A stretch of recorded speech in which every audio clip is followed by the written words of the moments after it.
यार मुझे ना दुनिया घूमनी है, कम से कम इंडिया तो मुझे सारा ही देखना है, पर कैसे मैनेज करूँ ना, ये समझ में ही नहीं आ रहा।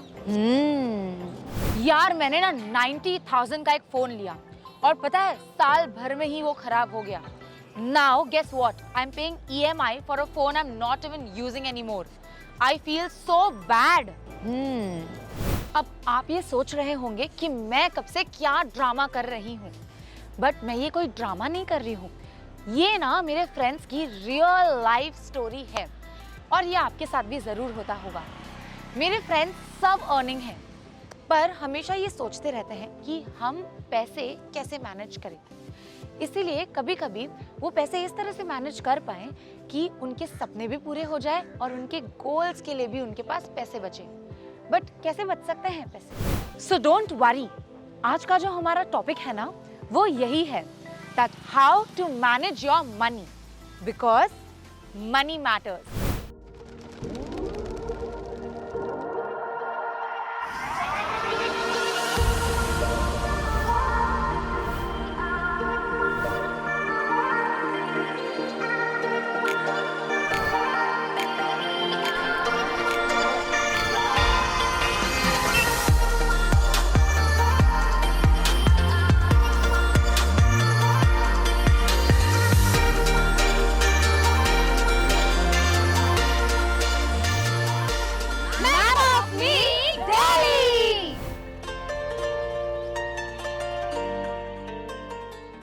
आप चाहे कॉलेज में हो या फिर आप हो एक young entrepreneur, you already know that money plays an important part in our life.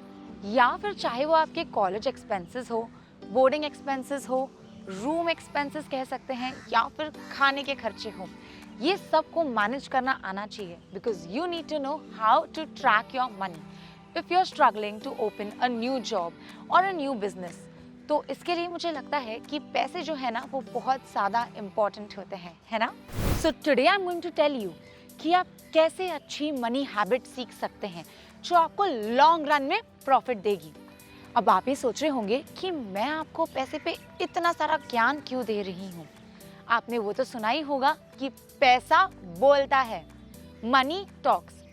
वैसे पैसा खुद ही बोलता है कि अगर आपने मुझे आज नहीं बचाया तो मैं आपको कल कैसे बचाऊंगा। If you don't save me today, how will I save you tomorrow. और मैं ये सब आपको इसीलिए बोल रही हूँ क्योंकि आप देख रहे हैं map of me the morning show.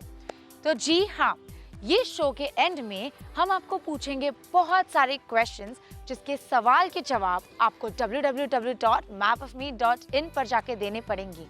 Quiz के जवाब देने के बाद आप जीत सकते हैं, जी हाँ आप जीत सकते हैं एक्साइटिंग प्राइजेस। अब आप ये सोच रहे होंगे कि मैप ऑफ मी एग्जैक्टली है क्या, तो एक मिनट रुकिए, मैं आपको बताती हूँ। मैप ऑफ मी एक नया डिजिटल यूथ चैनल है जो स्पेशली यंग लड़के और यंग लड़कियों के लिए बना है, जो एज ग्रुप 18 to 23 ईयर्स के लिए तो परफेक्ट है। स्पेशली अगर कोई 11th या 12th स्टैंडर्ड से अभी ही निकला हो और अपने करियर के लिए एक नया मोड़ चाहता हो, तो मुझे लगता है ये जो चैनल है ना वो परफेक्ट है आपके लिए। तो हमारे वीडियोस ज़रूर देखते रहिए। माना कि हम हमारा करियर खुद से चूज करते हैं, पर उसके लिए क्या चाहिए? सही ट्रेनिंग, प्लानिंग, मोटिवेशन के साथ साथ मनी मैनेजमेंट भी तो चाहिए। और हमारा ये जो आज का एपिसोड है उसका टॉपिक ही ये है, मनी मैनेजमेंट। तो हमारे इस शो में आपको हर वो स्किल सीखने मिलेगी जो आपके लिए इम्पॉर्टेंट है, फिर भले वो हार्ड स्किल्स हो या सॉफ्ट स्किल्स। ये शो में आपको दोनों ही स्किल्स सीखने मिलेगी। अब हार्ड स्किल्स क्या होती है? हार्ड स्किल्स वो होती है जो आपको सीखनी पड़ती है एक पर्टिकुलर प्रोफेशन के लिए। जैसे अगर आपको आर्कियोलॉजिस्ट बनना हो तो गड्ढे तो खोदने ही पड़ेंगे। और सॉफ्ट स्किल्स क्या होती है? सॉफ्ट स्किल्स वो होती है जो आपके अंदर ही होती है, जो आपकी पर्सनालिटी को एनहांस करती है। फिर जैसे वो लिसनिंग हो, कम्युनिकेशन हो या फिर लर्निंग हो, ये जैसे चेरी ऑन द केक कहते हैं ना, वैसे ही सॉफ्ट स्किल्स जो होती है वो चेरी ऑन द केक की तरह होती है। बट हार्ड स्किल्स के बिना तो एक बार हम गुजारा कर सकते हैं, बट सॉफ्ट स्किल्स जो होती है ना वो हमेशा ही हमें चाहिए होती है। हार्ड स्किल्स जो है वो आपको सीवी में लिखने के लिए काम में आएगा, पर सॉफ्ट स्किल्स जो है ना वो आपको इंटरव्यू में सक्सेस दिलाएगा। फिलहाल आप अपने पेरेंट्स से मनी लेते होंगे फॉर योर एक्सपेंसेस या फिर अपना फर्स्ट जॉब कर रहे होंगे, बट अगर आप अभी से ही थोड़ी हैबिट शुरू कर दें तो मुझे लगता है आप अपने एक्सपेंसेस जो है वो खुद से मैनेज कर सकते हैं और आपका मनी मैनेजमेंट जो है वो भी बहुत अच्छे से हो सकता है। Habit number 1, you should have multiple bank accounts for different purposes. आपका पहला अकाउंट जो है वो आपके इनकम या सैलरी बेस्ड होना चाहिए। ये आपके basic earning and basic expenditure के लिए हो सकता है। तो मुझे लगता है अगर आप 100 रुपये कमाते हैं तो आप 50 रुपीज़ ये बैंक अकाउंट में डाल सकते हैं। दूसरा अकाउंट जो है वो है इन्वेस्टमेंट अकाउंट, मतलब आपको अपनी सैलरी में से 30% जो है वो इन्वेस्टमेंट के लिए रखनी है ताकि आप कुछ तो इन्वेस्ट करें। फॉर एन एग्जाम्पल, जैसे कि अगर आप 100 रुपये कमा रहे हैं तो 30 रुपीज़ आप इन्वेस्टमेंट अकाउंट के लिए रख सकते हैं। तीसरा अकाउंट आपका एडॉक ऑनलाइन पेमेंट के लिए है। यहाँ पर आप ज़्यादा पैसे मत रखिएगा क्योंकि ये आपका प्राइमरी अकाउंट है, ताकि अगर किसी ने फ्रॉड कर दिया या ऑनलाइन ट्रांजैक्शन चीटिंग जो होती है, इसके लिए मुझे लगता है इसमें सिर्फ 20% आपके पैसे होने चाहिए। जैसे कि अगर आप 100 रुपीज़ कमा रहे हैं तो 20 रुपीज़ आप इसमें रख दीजिएगा for safety purpose. Habit number 2, अपने दोस्त के एडवाइस पे कभी मत इन्वेस्ट कीजिएगा। अपने गोल्स खुद सेट करो और उस पर इन्वेस्ट करो। Habit number 3, never take loans for everything. Think thrice before spending more than you can afford. ऐसा नहीं हुआ कि दोस्तों के साथ पार्टी करने के लिए चले गए और सारे पैसे जो उधार लिए थे वो उड़ा दिए। नाउ आई एम श्योर कि आपने इन बातों को तो समझ ही लिया होगा for your future better planning. And हाँ, financial literacy and financial planning के लिए बहुत सारी चीज़ें नेसेसरी है, and for that we have our financial advisor who is going to guide us more about financial literacy and financial planning as well. तो आज मेरे साथ CBA अंजलि शर्मा है जो टाटा ASI के टॉप 7 बिजनेस एसोसिएट्स में से एक है। तो मेरा जो पहला क्वेश्चन ये है कि फाइनेंशियल एडवाइजर का काम बेसिकली होता क्या है? फाइनेंशियल एडवाइजर का बेसिकली जो काम होता है कि हम फाइनेंशियल से रिलेटेड जो टूल्स हैं या फाइनेंस के बारे में लिटरेट कराना कि आपको आपके पैसे को कैसे सेविंग करनी है, कैसे इन्वेस्ट करना है, कहाँ पे इन्वेस्ट करना है। तो उसके लिए स्किल्स भी चाहिए होंगी। बिल्कुल चाहिए होते हैं, स्किल्स चाहिए होते हैं। तो उसके लिए इसके कोर्सेज होते हैं। कोर्सेज होते हैं। कंपनीज जो होती हैं उसके लिए अगर आप किसी कंपनी के साथ एसोसिएट होते हैं तो कंपनी वो अपनी कॉस्ट पे वो कोर्सेज कराती है, आपके स्किल्स को डेवलप करते हैं। टॉप 5 स्किल्स होंगी जो आप हमें और हमारे दर्शकों को, व्यूअर्स को बताएंगे तो मुझे बहुत अच्छा लगेगा। देखिए, टॉप 5 स्किल्स अगर हम फाइनेंस के अंदर हम बोल सकते हैं तो सबसे पहले तो आपको पूरे के पूरे जिस प्रोडक्ट के अंदर आप बात करने जा रहे हो उसकी पूरी नॉलेज होनी चाहिए। ओके, नॉलेज लाइक आप प्रेजेंटेबल होने चाहिए। Presentable, yes. आपका कस्टमर के साथ कैसा बॉन्डिंग हो रहा है। Okay, customer repo. Yes, customer bonding करना भी बहुत जरूरी होता है। ये हमें स्किल्स के अंदर ही आते हैं। राइट। और सबसे बड़ी चीज कि हमें कभी भी कस्टमर को मिसगाइड नहीं करना है। ट्रस्ट बिल्डिंग बहुत जरूरी होती है। ठीक है, ये 4 हमारे स्किल्स हो गए हैं। आप कस्टमर को उसके पैसे को सही जगह इन्वेस्ट कराएं। ये सबसे बड़ा कस्टमर के लिए जरूरी होता है कि कस्टमर को वहाँ पे नुकसान ना हो, कुछ ना कुछ बेनिफिट ही हो, ताकि कस्टमर आगे जाके आपको रेफरेंस भी दे दे। हमारे जो ऑडियंस है ना वो यूथ है, बेसिकली यंग पीपल। ओके। तो उनको ना मनी मैनेजमेंट के बारे में ना आपको थोड़ा बताना है कि वो जो पैसे उनकी पॉकेट मनी जो मिलती है वो कैसे बचाए। कुछ 20% अमाउंट जो आपके पॉकेट मनी का 20% अमाउंट है उसको आपने पिगी बैंक में सेविंग करना है। अच्छा। तो ये अगर हम बच्चे को हैबिट डालेंगे शुरू से तो वो हैबिट यूथ के अंदर शुरू से ही आ जाएगी। अभी जो SIP है जो बहुत ज्यादा ट्रेंडिंग है और म्यूचुअल फंड, ये सब के बारे में आपकी क्या राय है? देखिए, SIP एंड म्यूचुअल फंड आपस में रिलेटेड है, इंटरकनेक्टेड। फुल फॉर्म में SIP को अगर हम बोलें तो वो है सिस्टमैटिक इन्वेस्टमेंट प्लान। ओके। उसमें क्या होता है, आपने छोटा छोटा पैसा एवरी मंथ आपका डिडक्ट हो रहा है आपके अकाउंट से, और वो पैसा आगे चल के आपको बहुत बड़ा कॉर्पस देके जा रहा है अगर आप लॉन्ग टर्म तक उसको इन्वेस्ट करते हैं। ठीक है, उसके अंदर आपको पता भी नहीं चलेगा कि आपका पैसा कब छोटे से इतना ज्यादा हो गया। Is it? ये तो बहुत अच्छी बात है। और रही बात म्यूचुअल फंड जो है वो भी SIP जो है म्यूचुअल फंड का ही पार्ट है। राइट, ठीक है। अब कई लोग ऐसे होते हैं कि जैसे कि म्यूचुअल फंड है आपका और एक है स्टॉक मार्केट। ठीक है, तो कई लोगों को अवेयरनेस नहीं होती स्टॉक मार्केट की। हाँ। ठीक है, तो म्यूचुअल फंड वहाँ पे उन लोगों के लिए बहुत अच्छा काम करता है। आपके फंड्स को अगर थोड़ा थोड़ा करके मिलकर कोई फंड्स को एक बड़ा कॉर्पस दे रहा है तो वहाँ पे हमें म्यूचुअल फंड के अंदर इन्वेस्टमेंट करना ही चाहिए। अब मैं आपसे पूछना चाहूंगी, जैसे स्टॉक मार्केट की बात छेड़ दी है, तो क्या आप स्टॉक्स में इन्वेस्ट करते हैं, और अगर करते हैं तो क्यों करना चाहिए? यस, बिल्कुल करते हैं। देखो, इन्वेस्टमेंट के ना खाली एक ही टूल नहीं है। इन्वेस्टमेंट के पता है बहुत सारे टूल्स हैं। मतलब आप काउंटिंग कर सकते हो इन्वेस्टमेंट के टूल्स का। आपके गोल्ड्स हो गए, वो इन्वेस्टमेंट टूल है। आपकी एफडी हो गई, वो इन्वेस्टमेंट टूल है। आपके म्यूचुअल फंड हो गए, जैसे आपने अभी बात की थी, वो इन्वेस्टमेंट टूल है आपका। एंड आपकी प्रॉपर्टी हो गई, वो इन्वेस्टमेंट टूल है। एंड आप जो स्टॉक मार्केट की बात कर रहे हो, वो भी इन्वेस्टमेंट टूल है। तो अगर लेट्स सपोज अगर आप 100 रुपया इन्वेस्ट कर रहे हो ना, तो आपको 20 इन पांचों टूल्स के अंदर इन्वेस्ट करना चाहिए। मैं ये नहीं बोलती हूँ कि आप पूरा का पूरा 100 रुपया अपना म्यूचुअल फंड में इन्वेस्ट कर दो या किसी और फंड में इन्वेस्ट कर दो। आपको अपने 100 रुपये को डाइवर्सिफाई करो, उसको पार्ट पेमेंट में हर जगह में इन्वेस्ट करो। अगर किसी को दुनिया भी घूमनी हो और पैसे भी थोड़े बचाने हो, तो क्या ये पॉसिबल है? यस, बिल्कुल पॉसिबल है। कैसे? हर पर्सन की लाइफ में क्या होते हैं, गोल्स होते हैं। गोल्स होते हैं, हम हर चीज का गोल लेकर चलते हैं। yes. ठीक है, अब जैसे आपकी कहीं घूमने जाने की डिजायर है, इच्छा है, तो वो आपका शॉर्ट टर्म गोल है। ओके, शॉर्ट टर्म गोल, वो आपका शॉर्ट टर्म गोल है। अब आपको अगर घर बनाना है या मुझे घर लेना है, तो वो आपका मीडियम गोल हो गया, मतलब मिड टर्म गोल हो गया। और उसके बाद आपने सोचा कि लॉन्ग टर्म गोल है हमारे। अब लॉन्ग टर्म ये गोल है कि हमें अपनी रिटायरमेंट प्लानिंग भी तो करनी है, तो वो हमारे लॉन्ग टर्म गोल में आता है। तो ये सारे हमको अपने गोल के अंदर डिवाइड करना पड़ेगा। हमें अपने गोल चूज करने पड़ेंगे। मेरा कौन सा गोल कहाँ जाएगा, मैं किस तरीके से अपने गोल को सेटल कर सकता हूँ, अपने गोल को पूरा कर सकता हूँ। तो अब मैं आपको पूछना चाहूंगी कि इंश्योरेंस भी कराना पड़ता है, जैसे मेडिकल इंश्योरेंस हो गया, राइट? तो वो कराना इम्पोर्टेंट है, और अगर है तो क्यों? प्लीज एडुकेट कीजिए। आपको पता है, जब हमारे पास कोई इंश्योरेंस एडवाइजर आता है ना, जी, तो हम उसको सोचते हैं यार अभी नहीं लेना, अभी मेरे पास टाइम नहीं है, अभी मेरे पास फंड्स नहीं है। ठीक है, चाहे वो लाइफ इंश्योरेंस हो, चाहे वो मेडिकल इंश्योरेंस हो। लेकिन जब उसको कहीं पर जरूरत पड़ती है ना, उस वक्त उसको फाइनेंशियल एडवाइजर याद आता है कि नहीं, मुझे हेल्थ इंश्योरेंस लेनी है, भाई ले दे। क्योंकि लोग हर चीज में कॉम्प्रोमाइज कर सकते हैं, लेकिन अपने फैमिली मेंबर के लिए कॉम्प्रोमाइज नहीं कर सकते हैं। तो मैं लोगों को यही सजेस्ट करूंगी कि वो अपनी फैमिली में अपना भी इंश्योरेंस कराएं, अपने लोगों का भी इंश्योरेंस कराएं, और खास करके मेडिकल इंश्योरेंस तो जरूरी कराएं। चलो, अब ये तो मालूम पड़ गया कि पैसे कैसे बचाएं। तो सबसे पहले पैसे बचाएं and then spend. So we have Dr. Preeti Garg with us, who is an associate professor in MIT University.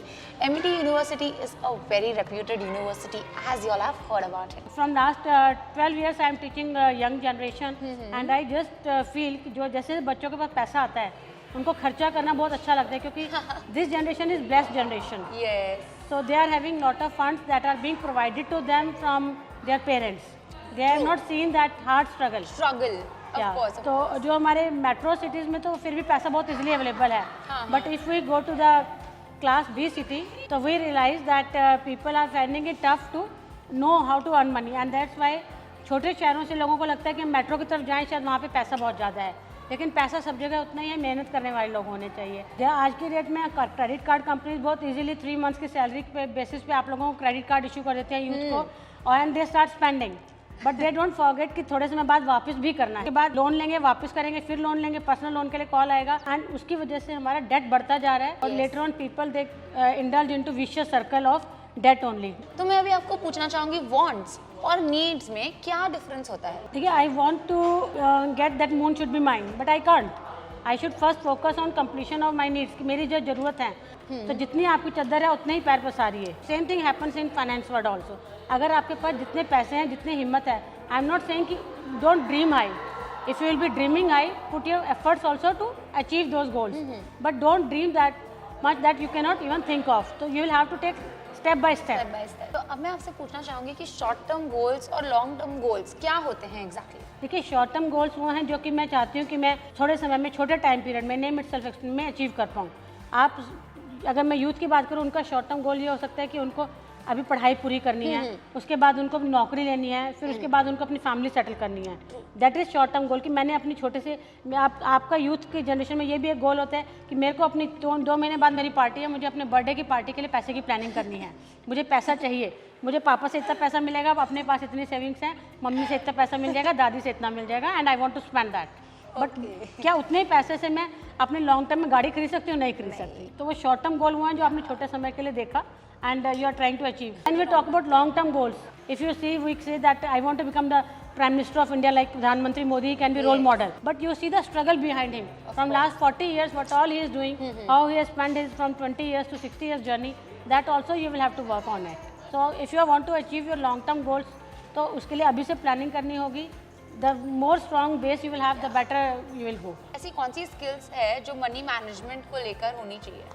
देखिए मनी मैनेजमेंट मैं हमेशा अपने स्टूडेंट्स को भी ये कहती हूँ कि we all are finance managers. I always say your mother is best finance manager because she is the one जो कि घर के हर छोटे से छोटी खर्चे को छोटे से छोटी ज़रूरतों के हिसाब से भी पैसे को मैनेज करती है. So when you are doing the small things you can achieve to the big goals. So take the small steps. If you are earning even 10 rupees, try to save one. Yes, and even money says, you know, if you save me today, I will save you tomorrow. Should we spend less or earn more? क्या करना चाहिए? A balance.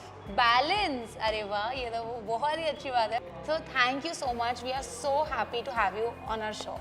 Well, अब मैंने तो money management को लेके बहुत कुछ समझ लिया है एंड आई होप आप भी समझ गए होंगे. पर मैं सजेस्ट करती हूँ कि इसे एक साथ मत अप्लाई कीजिएगा, धीरे धीरे ग्रास्प कीजिएगा, क्योंकि स्टेप बाय स्टेप जब हम आगे बढ़ते हैं ना तब चीज़ें हमारे लिए और ज़्यादा आसान हो जाती हैं. तो चलिए चलते हैं दिल्ली की सड़कों पे और पूछते हैं दिल्ली के लोगों को कि उनकी क्या राय है मनी मैनेजमेंट को लेके. तो आपको क्या लगता है, आप मनी सेविंग में बिलीव करते हैं, मनी अर्निंग में बिलीव करते हैं, या दोनों इक्वली? जब मैं मनी अर्न करूँगी उसके बाद ही तो सेव करूँगी ना, है ना. सो मैं बिलीव करती हूँ मनी अर्निंग में. मनी अर्निंग में. और मनी अर्निंग के बाद आप कितना परसेंट ऐसा होगा जो आप सेव करना चाहेंगे? मैं अपनी अर्निंग का कम से कम 20% तो सेव करना चाहूँगी. तो मैं आपसे पूछना चाहती हूँ कि आपको पॉकेट मनी मिलती है? हाँ मिलती है, ज़रूर मिलती है. लगभग कितनी मिलती होगी मंथली? मतलब मंथली 500-600 रुपये मेरे पास हो जाते हैं. 500-600 रुपये होते हैं, तो उसमें से आप कितना सेव करते हैं या सारे उड़ा देते हैं? कैसे? नहीं, सारे नहीं उड़ाती हूँ. मतलब डेली के मतलब मुझे 50 रुपये मिलते हैं डेली के. फिर मैं उसमें से 30 और 40 रुपीज़ तो सेव करती ही करती हूँ. 10 रुपये की फिर चीज़ वगैरह भी खानी होती है ना, इधर उधर जाना ही होता है इस वजह से. तो अगर आपको लाइक 50 रुपीज़ मिलते हैं, उसमें से आप 10 रुपीज़ स्पेंड करते हैं और 40 रुपीज़ सेव करते हैं. वाह, ये तो बहुत ज़्यादा अच्छी बात है. तो हमारे जो यूथ है उन्हें भी थोड़ा बताइए कि कैसे मनी सेव किया जाता है. ये तो ना अपने ऊपर होता है, ठीक है ना, क्योंकि बहुत लोग होते हैं जिन्हें सब मिलता है वो सब उड़ा देते हैं, और बहुत लोग होते हैं कुछ सेव कर लेते हैं अपने लिए. सो मैं ये चाहती हूँ कि लोग ना मतलब सेव करके अपने ऊपर जैसे और मम्मी पापा के ऊपर डिपेंड होते हैं ना, वो नहीं होना चाहिए. मतलब वो जितना दे रहे हैं उसमें ही चला लो, बिकॉज मिडिल क्लास फैमिली में यार सबको पता होता है ना, दैट्स व्हाई. तो मुझे ऐसा लगता है कि सेविंग करना इम्पॉर्टेंट है, ये आपको तो पता है, ठीक है. इसका एक मेजर रीज़न बता दीजिए कि क्यों इतना इम्पॉर्टेंट है और आप क्यों करते हैं. अगर हम सेविंग करते हैं तो हमें कुछ बहुत ज़्यादा इंपॉर्टेंट कभी ज़रूरत पड़ जाती है पैसों की, बट कभी कभी मम्मी पापा भी नहीं देते हैं, तो हम उस सेविंग का उस टाइम पे यूज़ कर सकते हैं ना. ये मतलब मेरे साथ तो पर्सनल एक्सपीरियंस है, इस वजह से मैं बहुत सेविंग में बिलीव करती हूँ, मनी सेविंग में. अरे वाह, मतलब इंडिपेंडेंट लोग जो होते हैं उन्हें सेव करना चाहिए, उन्हें सेव करना चाहिए.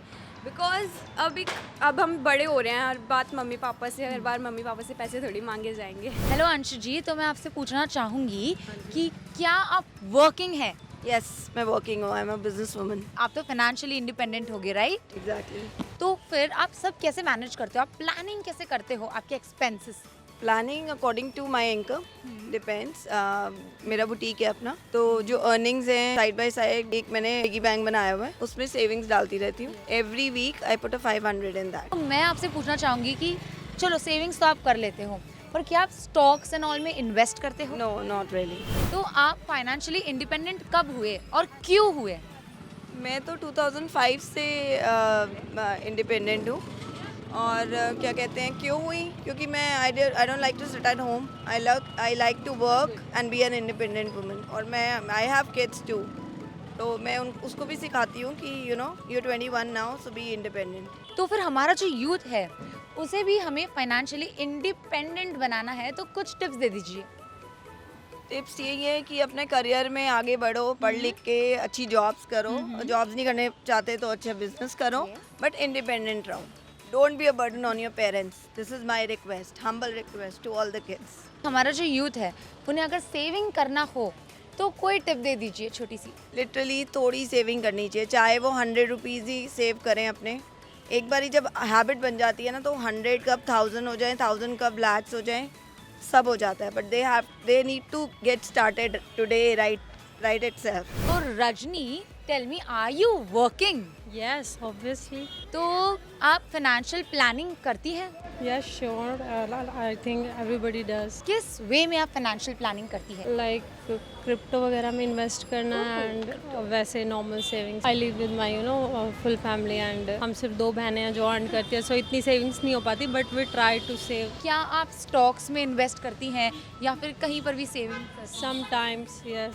आप सेविंग्स कैसे करती हैं?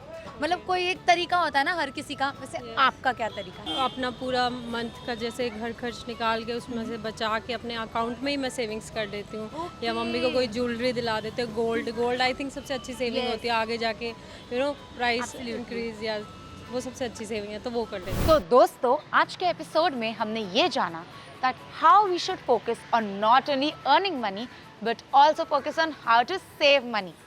तो हमारा जो मैप ऑफ मी का एपिसोड है वो इधर खत्म होता है. तो गाइज, आई होप आपको आज का ये जो हमारा एपिसोड है वो पसंद आया होगा और इंफॉर्मेशनल भी लगा होगा. So I will see you all in the next episode of map of me Delhi, the morning show. So stay tuned with us only on, you all know right, map of me Delhi, the morning show. तो जाने से पहले सुनते हैं हमारे 2 quiz questions. सो हमारा question number 1, हमें पैसे क्यों बचाने चाहिए?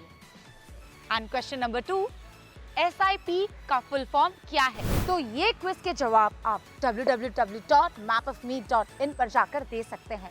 और हाँ, इसके बाद आप जीत सकते हैं एक्साइटिंग प्राइजेस और 26 स्टेप चैलेंज लेना मत भूलिएगा. एंड हाँ, आई होप जो आज आपने सीखा हो वो आप अप्लाई ज़रूर करेंगे.